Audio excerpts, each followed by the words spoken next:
மன வலிமை, கரேஜ். மன வலிமை என்றால் என்ன? அதை எப்படி நாம் அதிகரித்து கொள்ளலாம் என்பதை பற்றி தான் இன்றைய பதிவில் பார்க்க போகிறோம். மன வலிமை என்பது எதையும் எதிர்கொள்ளக்கூடிய திறன். சுருக்கமாக சொன்னால் தைரியம். இதை பெறுவதற்கு நிறைய வழிகள் இருக்கின்றன.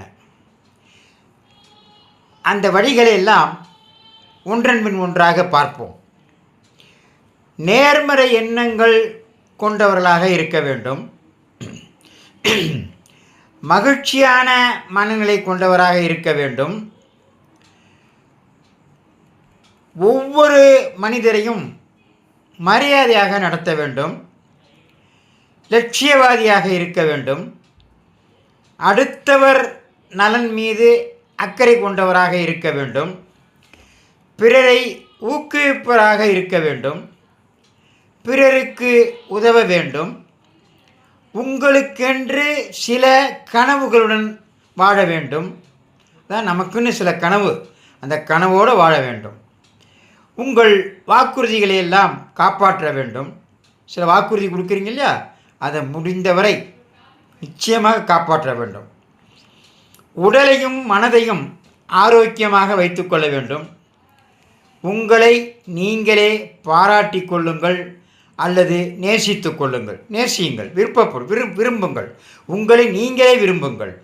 எண்ணம், சொல், செயல் இவை மூன்றும் ஒரே நேர்கோட்டில் இருக்கும்படி வாழுங்கள்.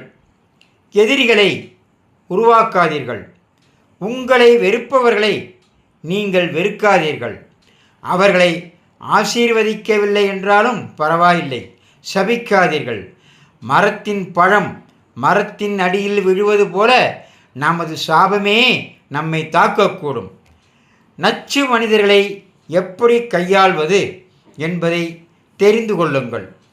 கெட்ட மனிதர்கள்லாம் இருக்காங்கள, அவர்களெல்லாம் எப்படி கையாளுறன்னு தெரிஞ்சுங்கள். இது வாழ்க்கையில் அனுபவப்பட்டால் தான் தெரியும்.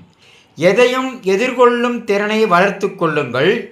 பிரச்சனைகளை சவால்களாக பார்க்கும் மனநிலையை வளர்த்து கொள்ளுங்கள்.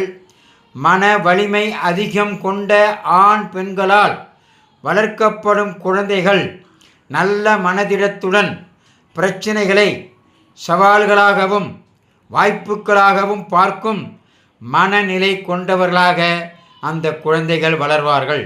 இதையெல்லாம் லைக் செய்யுங்கள், ஷேர் செய்யுங்கள், சப்ஸ்கிரைப் செய்யுங்கள். மீண்டும் ஒரு தலைப்பில் நாளை சந்திக்கிறேன். எல்லா புகழும் பெரியாண்டவனை.